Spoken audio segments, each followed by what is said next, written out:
You're good. All right. Hello, everyone. Oops. Sorry, I'm trying to get my Q&A up so that I can see if you have questions while we go. Tell me where you're from. If you're hopping in, go ahead and throw into chat. This is going to pertain mostly to gym owners, but you can absolutely bring it to your gym owner. It's a really cool program. So go ahead and tell me where you're from. I love to see where everyone's at. Oh, and I still have my background from my judging one yesterday. All right. Well, super exciting that we are from all over. Oh, awesome. Awesome. All right. Well, let me tell you about this tilt program because, oops, sorry. It's a really exciting program, I think. So we'll start with why I developed it, and then we'll go through. Please type in any questions you have as we go. This isn't a charge thing. I'm not trying to sell you anything. If you want to run a program like this at your gym, I am happy to give you the information as it's currently very new. I will ask, well, we'll get to it at the end. So feel free to ask questions as we go. So like 4 years ago, the gym that I'm a director at was growing rapidly by leaps and bounds, and finding qualified coaches just seemed like a never ending task. And I'd get them in and I'd train them. I'd be like, yes, we're ready to go. And then for whatever reason, because I couldn't give them full time, or, you know, things come up, they would leave. And I did survey these coaches that would leave, and we did exit interviews, and it had nothing to do with the gym or my ability to lead it. It had everything to do with whatever their circumstances were, and they could, you know, now only do 1 day a week or something to the effect. So I, of course, needed a short-term solution, but then I also needed a long-term solution. And I happened to have all these great team kids that, you know, were just, they were great and they knew a lot about gymnastics, but they didn't necessarily know how to coach coming in. And so I wanted my younger coaches to have something as well. So that was the issue. Let's see. So Tilt, the program. So Tilt was developed in Minnesota. We can hire kids at 14. So we have a lot of people from all around the US and even Canada. I don't know what age you can hire people, but I would suggest using this program 2 years before you can hire them. So I took athletes that were 12 to 14 years old, and I created a workbook for them and a program for them in leadership, coaching, judging, and gym administration, all as a volunteer program. So I am not paying these athletes to do this, which helped my bottom line as a director. And they were connecting things with their gymnastics. They were learning leadership skills. So it really was a win-win, or is currently a win-win program for these kids. These cuties over here were some of my first-year Tilt kids. We happened to go to Dairy Queen down the street to do Tilt that day, and these were some of my first-year Tilt kids. They're super, super fun group of kids. All right, so they get 2 years of training. Again, this is a volunteer program for them, and actually they did pay us for it, or they do currently. They pay for their t-shirt, they pay for their workbook.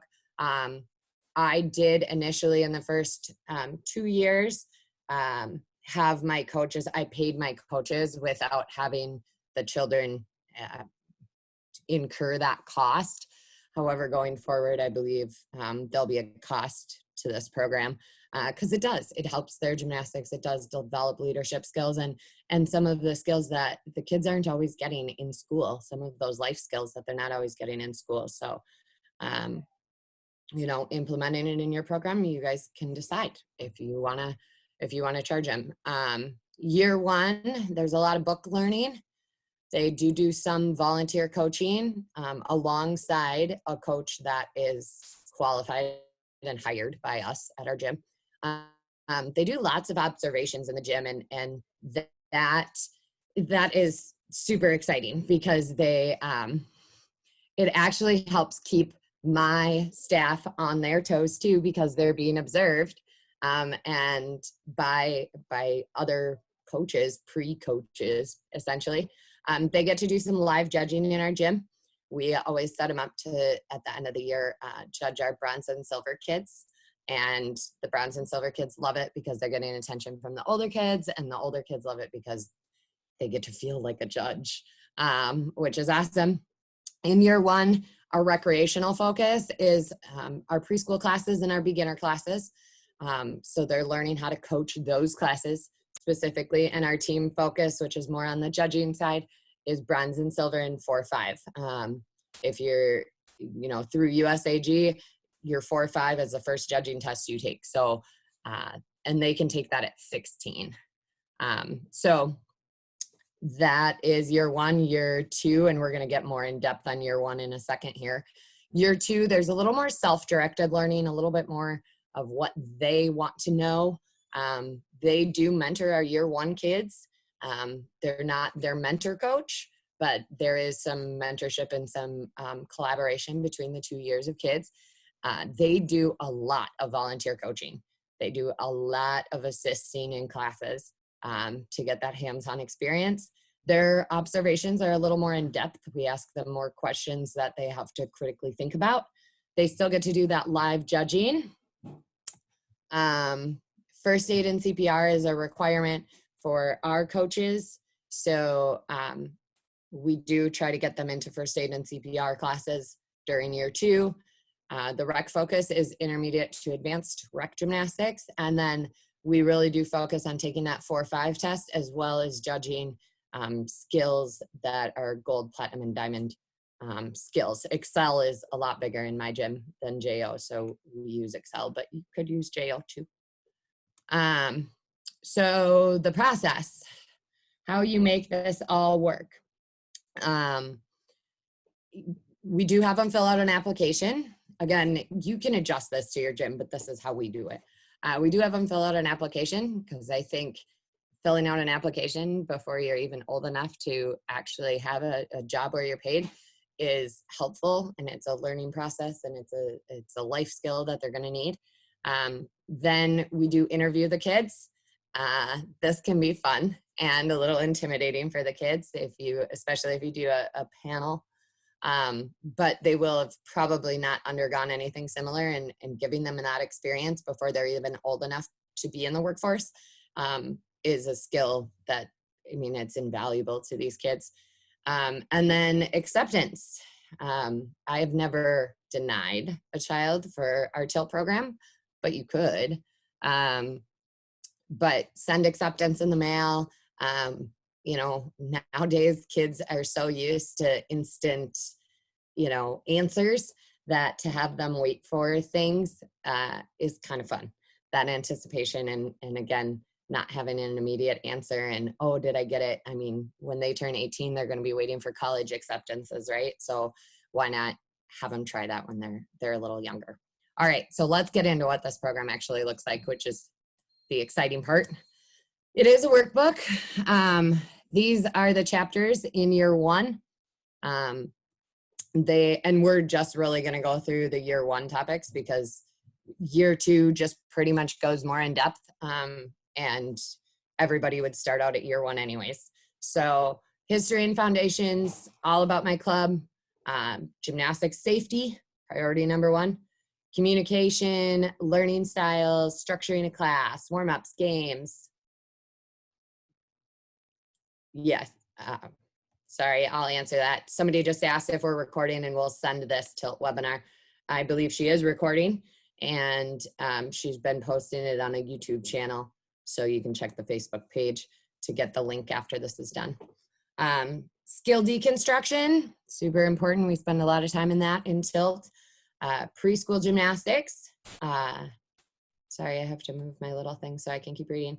Or preschool gymnastics and development, beginner gymnastics development, live coaching, judging shorthand, all those fun little symbols that we use, live judging, and final products. So projects. And your final project can kind of vary on your gym and what you want to do, and we'll kind of go over that piece of it. So what each chapter kind of looks like is what we're going to go through next. There's sections within each chapter. And so let's see.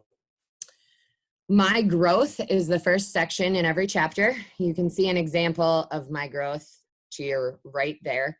The workbook's like 150 pages, so getting it all up on the screen for you wasn't an option. I will put it up at the end so we can kind of scroll through, but this is where the book learning takes place. This is where your kids are going to read about safety, about communication. They're going to learn coaching styles. They're going to learn, kind of all of that fun things.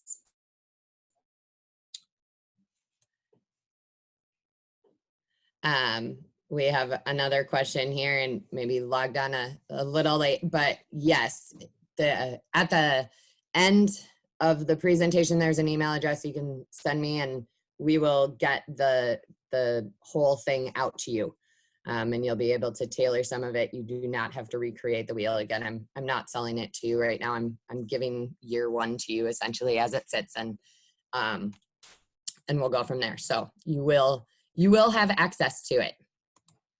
We will get you access to the workbook.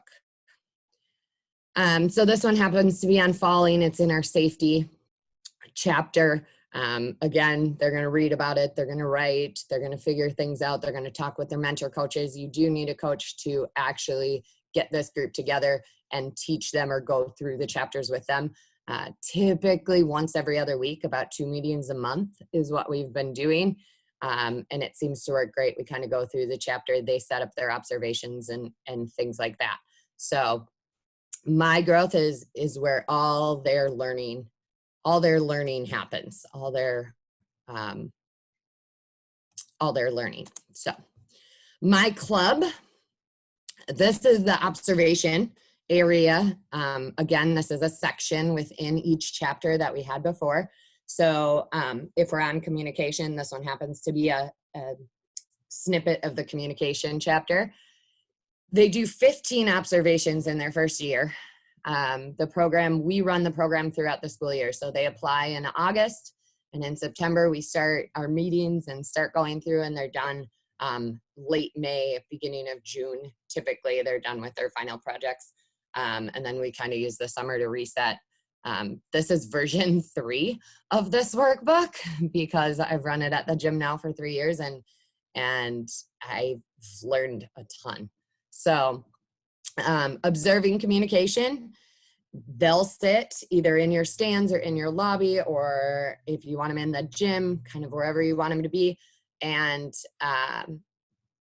they'll observe a class. You get to pick the class that they observe. It might be their mentor coach's class. It might be a different coach's class.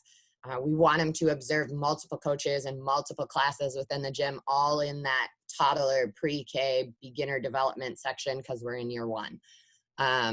So then they have questions to answer based on what we learned in that chapter. So when we're talking about communication, they're talking about compliment sandwiches. How do we make corrections to gymnasts, things like that. And so we ask them to write all this stuff down. Now, again, this is where it's super helpful to us as owners or directors, is your coaches that are on the floor are being observed. So, you're going to find some things that maybe aren't super ideal, and somebody else is observing them for you. And you're going to find some great things that coaches do that you're not, you didn't know. And hopefully can put it there. It also keeps your current coaches very accountable. So my club is mostly observation focused. There are some other things in the My Club sections. During history, they get to make a timeline of your club, things like that. But for the most part, it's the observations. All right, oops, did I do that? Yep. My coaching is the next section. This is where their work begins. This is where they get to really think about what it's like to be a coach, and what that chapter entails. So this happens to be a chapter on learning styles and how we coach to different learning styles. So this is where they're going to write things out. They're going to create a gym layout. Later in the year, they're going to start creating lesson plans after we learn how to deconstruct skills and full circuits and get them fully prepared to be able to coach in your gym, because that's the goal, right? We want to be able to hire these kids, and we didn't even have to put them through necessarily all of our staff training and pay them for all of that. We're building their leadership skills, getting them to be really great young adults, and getting something back in a bonus for us is as gym owners and directors. All right, so my coaching is where they create all of that stuff. My gymnastics. This is, I think, the most fun part of the whole entire thing. If you're taking team kids, they're learning all this information, right? They're learning how to deconstruct skills. They're learning what conditioning is appropriate for ages and stages and different things like that. Now they're going to connect it to their gymnastics. Now their gymnastics is going to be even more meaningful to them, because now they're going to figure it out. It walks them through connecting the dots. Look at communication. What type of communication does your coach use most often? Look at how you communicate with your coach. This one happens to be one of my favorites, and you can see in blue right here, I gave them scenarios. Those are scenarios that have happened at my gym, as I'm sure they've happened at your guys' gyms. But your gym bestie gets a hard skill before you do. She's so excited and she won't stop talking about it. What is your initial response? And then what if we think about that response? Or, your coach wants you to do another layout full, or wants you to condition this way or that way.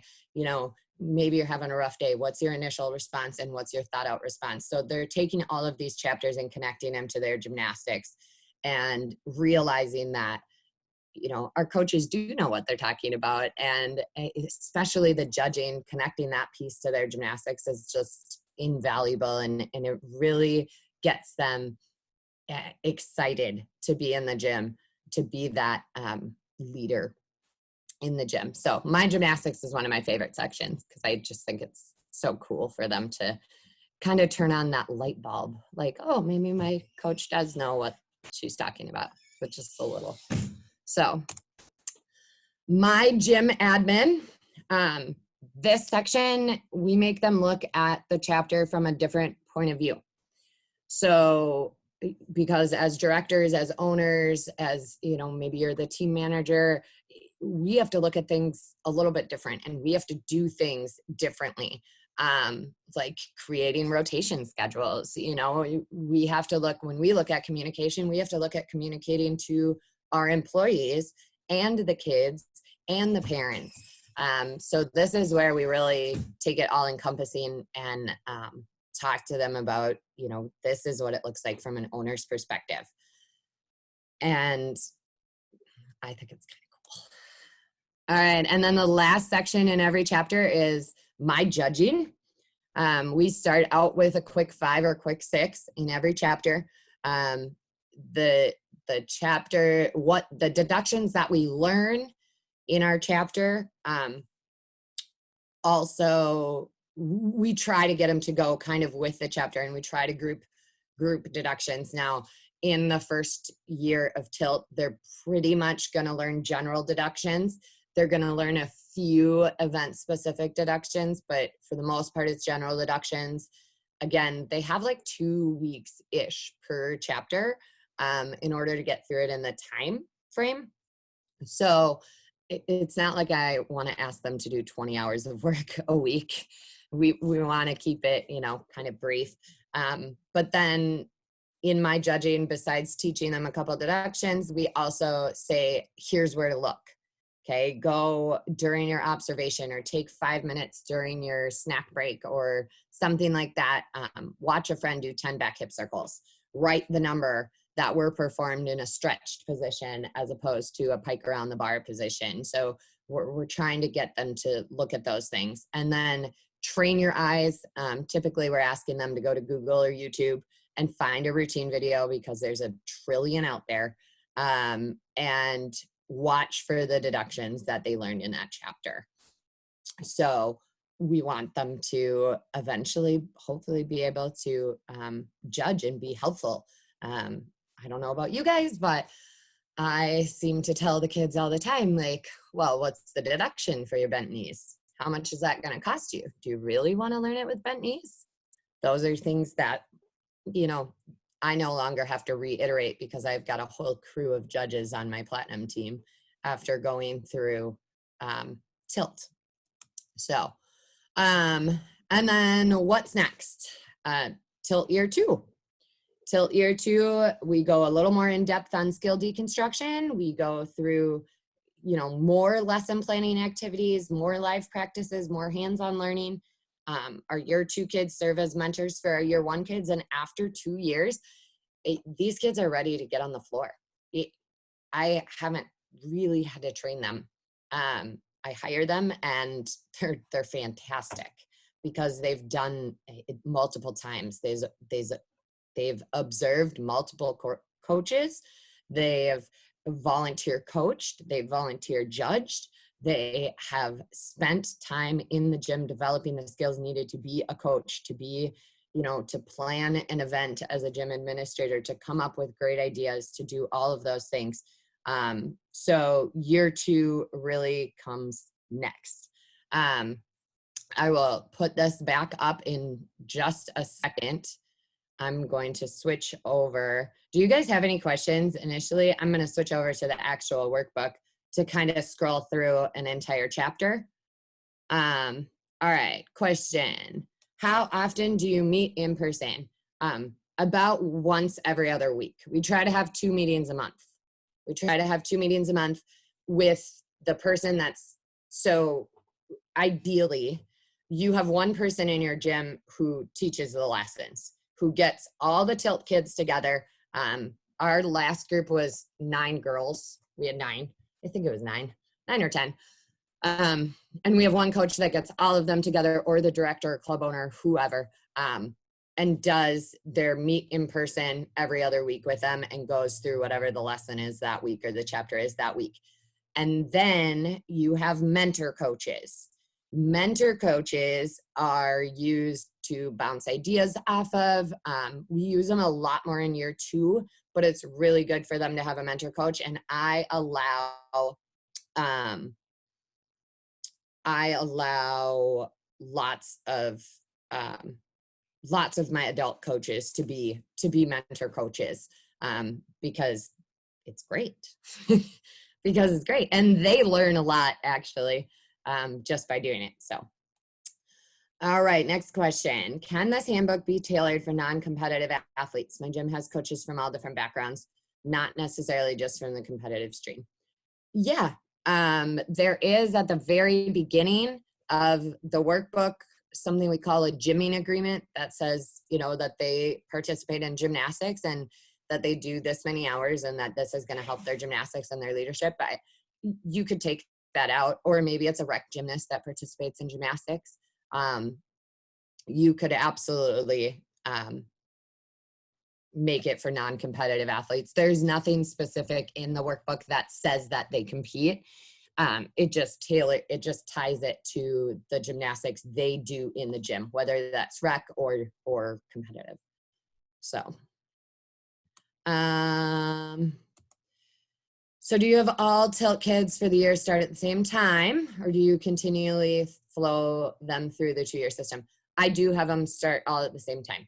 They all start in September. We take applications in August. They all start in September, year 1 and year 2 kids. And then they go through the program together throughout the school year.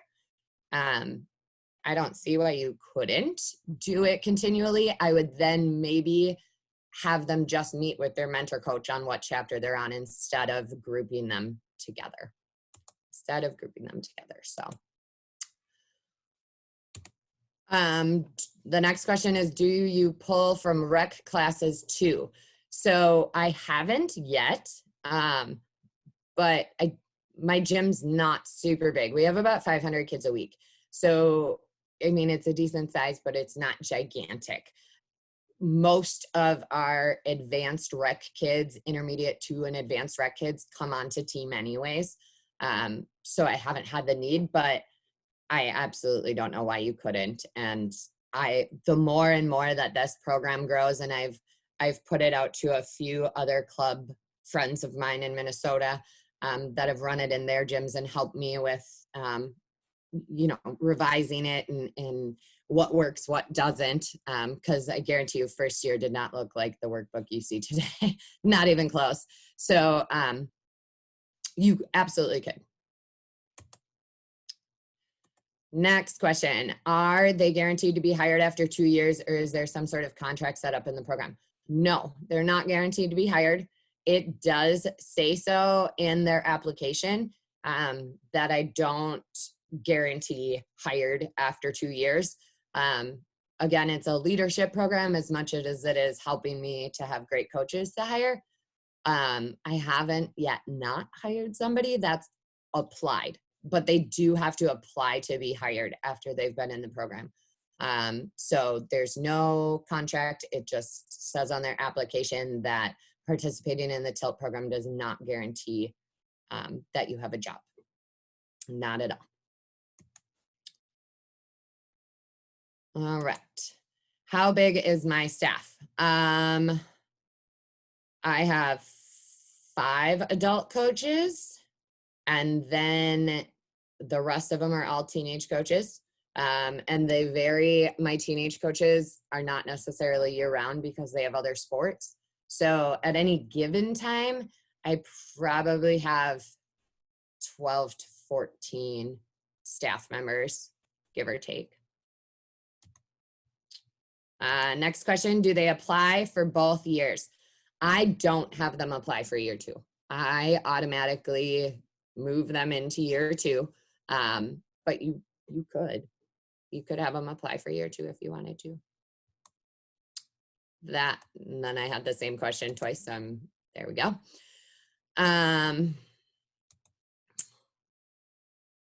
Next question is, do they have to maintain a certain time level or competency each chapter to stay in the program? I don't. Currently, I haven't had an issue, however, with anybody not getting their work done or not wanting to do it. I think the application process, and because we don't force our team kids, so I don't have a certain level of that issue. They all want to. They love being volunteer coaches. Are you kidding? And we do t-shirts. So they have TILT t-shirts that says coach and training on the back. So that my, rec families and things like that know that they're a coach and training. They're bound to make mistakes. That's what kids do. That's what coaches do. So we do put coach and training. They are required to wear their TILT t-shirts. And our second year TILT kids design their t-shirts for the whole TILT class for year 1 and year 2. How much do you charge for the program, and do you charge upfront or monthly? So previously I've only charged for their workbook and their t-shirt. It costs roughly $25 to $30 to print the workbook and bind it. And then from there, I have taken a hit on the staff that I use for this program because I was developing the program. I don't know what I would necessarily charge. I mean, my mentor coaches don't really charge me to talk with their coach. They could, but I don't see them really put their hours on the timesheet. And then the coach that walks them through it, it's been me and one other coach. So we've pretty much just decided to do it. So you could charge something monthly to cover your staff expenses. Absolutely, I would. I think it's a really cool program, and I could see it going to other sports. I'm not necessarily going to do that, but it could go to other sports. So, all right, next question. How many hours does the program require them of a week, typically? So each chapter takes about 2 weeks to complete. They typically have an observation or maybe two. So that could be an hour or two. And then they have their meeting, another hour for the 2 weeks. And then any of their like written work, we let them take their workbook home and work on their written work. So, I mean, you could probably safely say 4 hours every 2 weeks. So 2 hours a week, if they're observing that week, if they're, you know, doing those things. And you could absolutely expand this out to be more than 2 years if you wanted to, and do 1 chapter a month. It kind of depends on what works for your program. All right, next question. If we adopt this program in our gyms, are we able to use your Tilt name and logo? Yes. So I'm going to go back to my presentation screen really quick. There's an email address right there, tiltforgym@gmail.com. Once you email that email address, I have a Google form that I ask you to fill out with your gym name and location, just so I can kind of keep track of where this is, because I may very well reach out and ask how it's going and ask how I can help and make it better. And I'm so passionate about this program and getting these teenagers to have life skills and develop themselves. And it has made my gym incredible. I mean, our Tilt kids did a camp for their final project, and I don't think kids have ever had so much fun at a camp. And we had, you know, paid coaches there too, but they just love to play with the kids. They love to play with the kids. And what does every young gymnast want to see? An older gymnast that can do more. They need somebody to look up to. They need that mentorship. And so it's super cool. So yes, you can use it all. My gym name is nowhere in the program. When I send it to you, my gym name is nowhere in the program. Anywhere that it asks for a gym name, your kids can write in their gym name. So I really did, this is, like I said, version 3. And in version 3, I really took out anything that identifies it as my specific gym, and made it easy for gyms to take it and print it and go. Let's see. Next question. Does your insurance cover volunteer coaches? Is there a liability in using your Tilt coaches during rec classes? I'm sure there is. You would have to contact your insurance. My insurance, so I am run through Community Ed, which is a school district program, and I run this through there. So liability and insurance wise, I'm fully covered.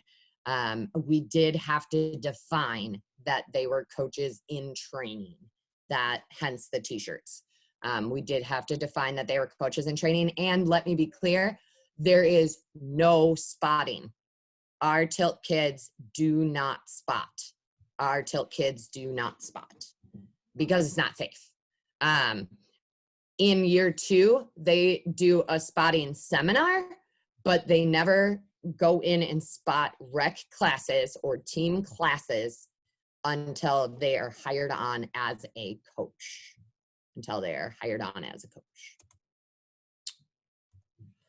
Next question.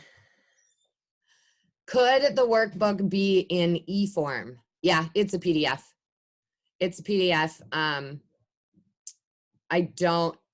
My own teenagers, so I have 5 kids of my own, 3 of which are gymnasts.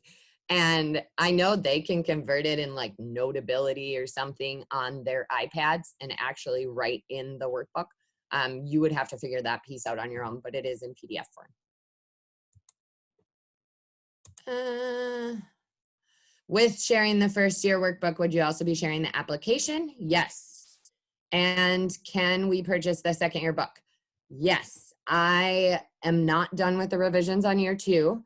And eventually I'm assuming I will sell year 1.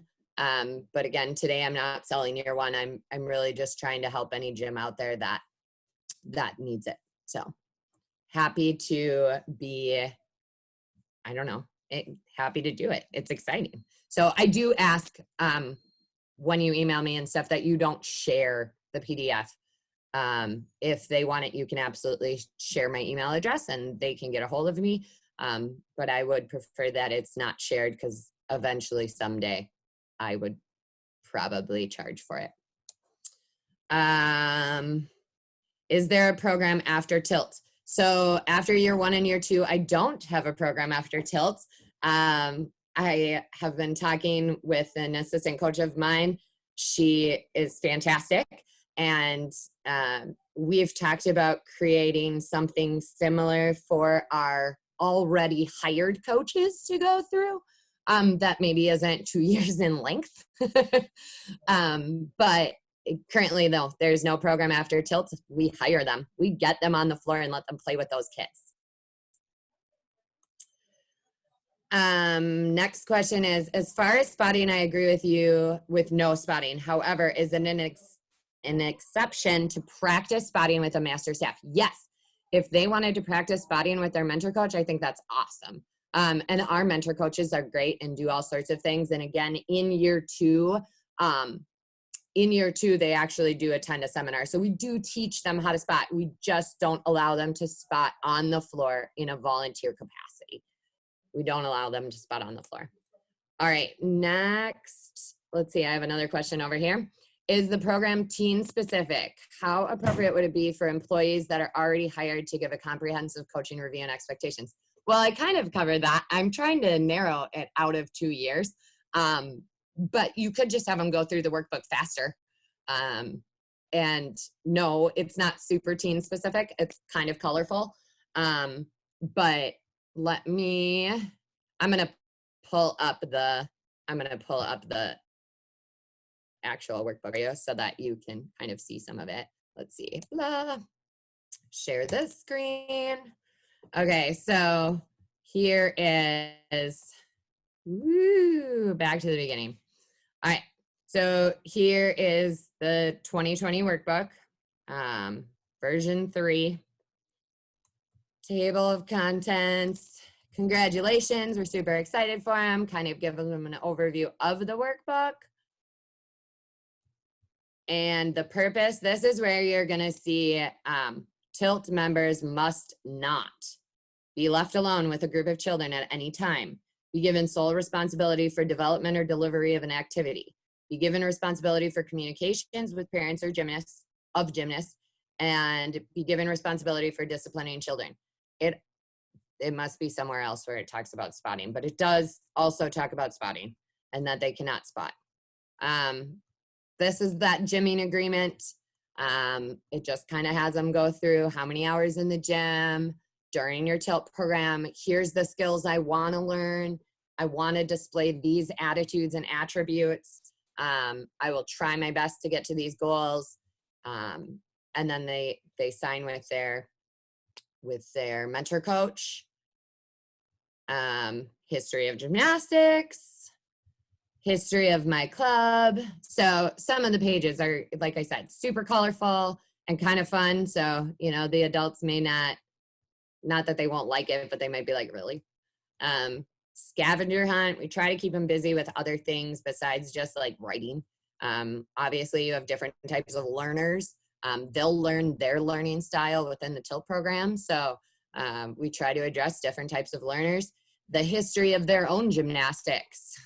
Do you remember the first day of gymnastics? Were you 4 or maybe you were 14? All these kids have a different way.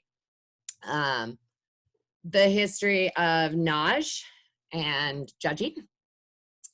And then they get to talk about their club. So this is where I took a lot of content that was my club specific. I used to have my club all written in here, and I've really made it now so that you can write in your own things. Your kids will look at your own club for that. Your kids will look at your own club for that. So let's see. How am I doing on time here? Oh, we're doing okay. We can keep scrolling through a little bit here.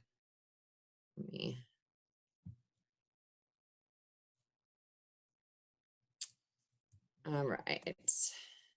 We'll keep scrolling. So this is, their first observation night.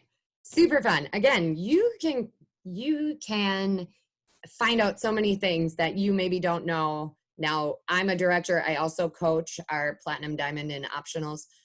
So I am on the floor a lot, but sometimes when I'm on the floor so much as a director, I don't necessarily get to watch my staff as much as I'd like to. And reading through the kids' observations is awesome. So self-evaluations, they do a lot of self-evaluations. Their mentor coach at the end too will evaluate them as well. So they do get to, you know, feel that pressure of an employee evaluation, essentially.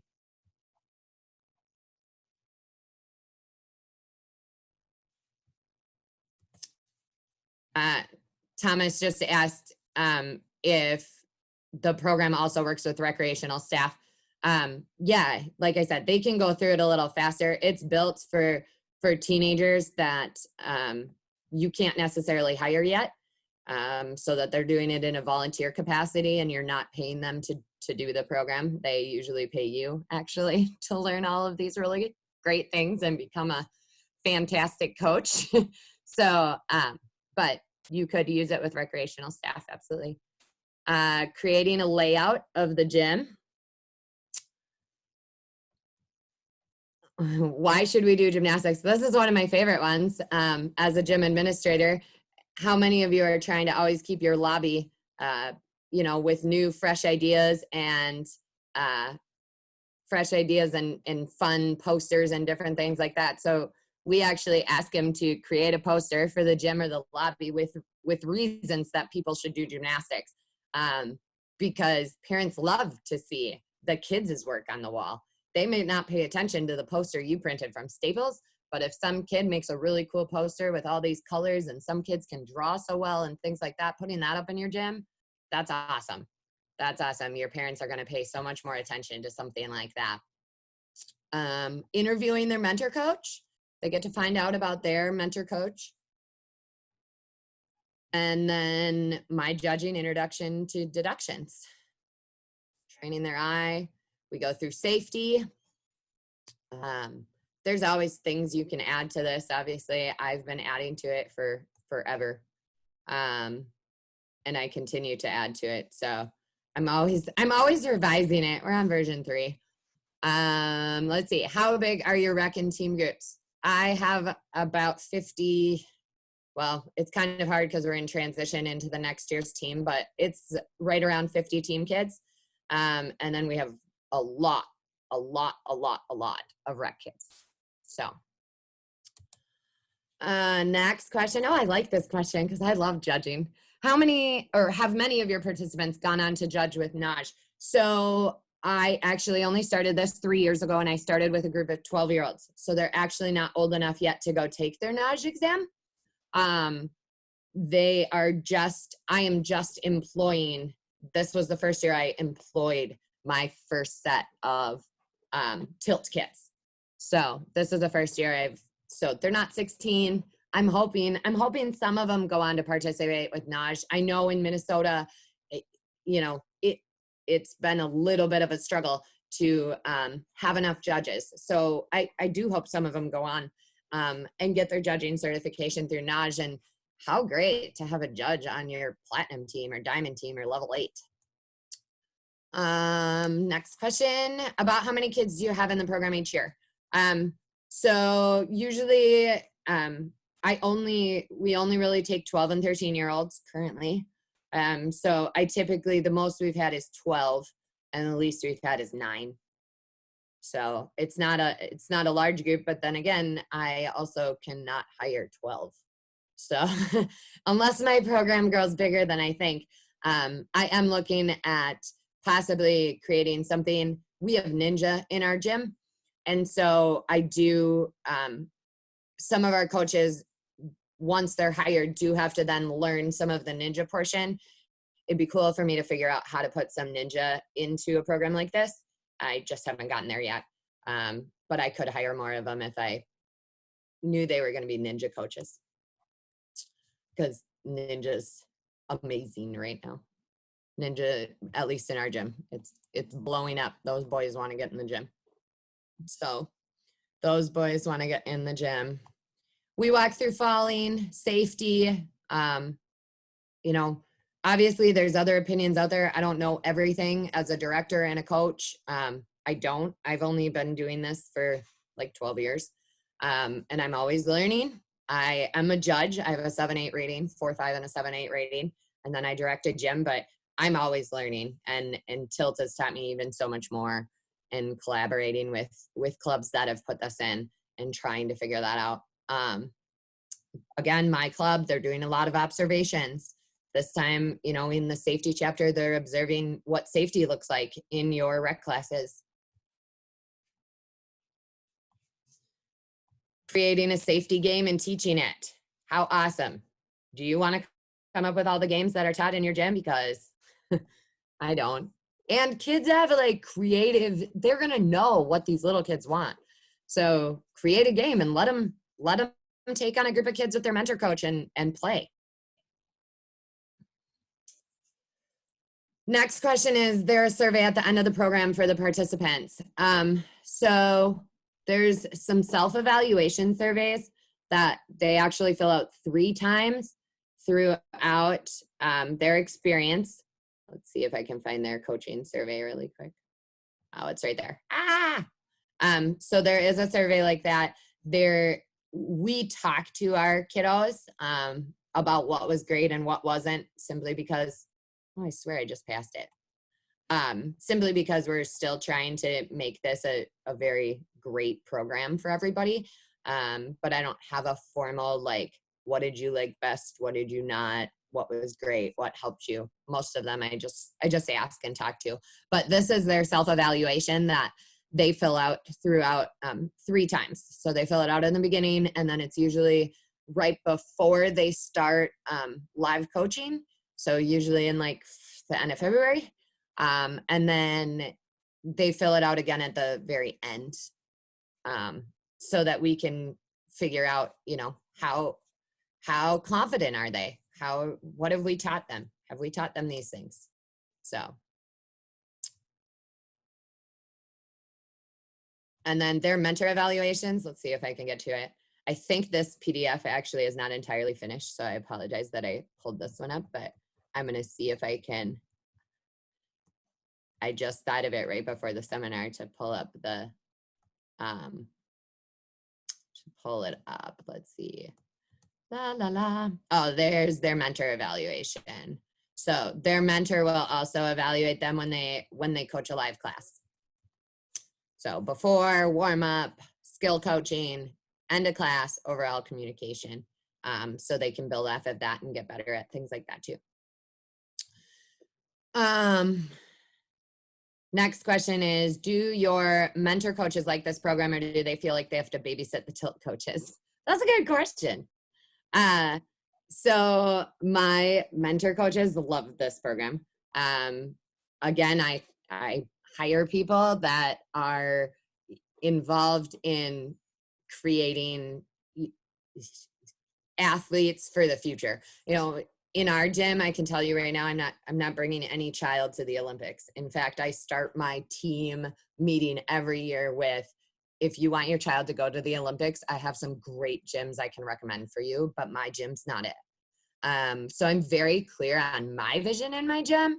And the adult coaches that I have as mentor coaches, and let me be clear, we don't force any of our adult coaches to be mentor coaches. But those coaches that do become mentor coaches really want to see our athletes succeed, not just in gymnastics. You know, I will be super pleased if they can do a back tuck off a picnic table as a party trick at the age of 25. That's awesome, as long as they are responsible and caring and they possess leadership qualities and they know these life skills getting out of our sport. So none of them have ever come to me saying they have to babysit the coaches. And the mentor coaches, like, they maybe talk with their kiddo once a week, and it's just like a quick chat. How are they doing? What do they have questions on? Aside from their interview, it's just another resource for them. Next question is, what is your coach-student ratio for rec and team? So for rec, toddlers all the way through our advanced beginners. So we have toddler, pre-K 3, pre-K 4, beginner 1, beginner 2, and advanced beginners. Those are a 6-to-1 ratio. And my intermediate and advanced rec is an 8-to-1 ratio. And team, I try to keep right around 10-to-1. I had 13 this last year as optionals, but I was the coach and I really didn't want to split that group up. They just had a really good, they had a really good practice with all of them in there. So we do try to keep it to 10-to-1. So. All right, well, if that is all your questions, otherwise pop them in. Otherwise, you have the email address. I'm happy to get it out to you. I will tell you that it'll maybe be about a day. I'm trying to finish beam judging in the final section here. So give me the rest of the day today to finish beam judging before I send it out to you. Otherwise, you won't have beam judging in there. Next question, couple more here. Do your tilt participants count toward your ratio? So they don't. I don't count them because they don't observe, like I don't have a tilt kid in every single class that I run. So I don't count them. You know, I've got 6 beginner 2 kids and bonus if they get a coach in training and a coach. I think that's fantastic. So I don't count them in my ratio. Next question, do we need to send you our email address? No, do not send me your email address. You want to email, there we go, tiltforgym@gmail.com. tiltforgym@gmail.com. Another question. Do you have a completion certificate? I do not have a completion certificate. They do a large project at the end of year 1 and year 2. And the project can be various different things. Really, I let each class kind of determine what their project is, whether they're going to run a camp or a clinic or do something like that. I let them kind of choose. And we do have a graduation, but we don't necessarily give them a certificate. We could easily make one. Let's see. What is the average number of hours per week that your teen teachers work after tilt training? So one of them is 4 days a week, a couple of hours. I mean, our gym is closed right now, as I'm assuming most of yours are. So it's kind of hard. In the summer, they do a lot more hours because of summer camps and stuff, but it depends on the sports they play. Most of them are full-time year-round gymnasts. I do have a few because I run Excel as a season program for any of those gymnasts that don't want that. So some of our gymnasts that only do Excel season and not year-round training work more hours than our kids that do Excel, but they'll go an hour or 2 beforehand. What have been some ideas of final projects other than the camp?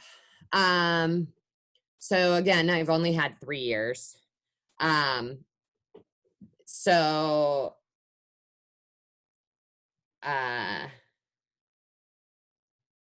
You could, like, they've done a camp, they've done a clinic. You could really have them do, maybe they want to revitalize, maybe their passion is gym administration and they want to, you know, change part of the lobby for you, or maybe their passion. I try to let their final project, and it is a group final project.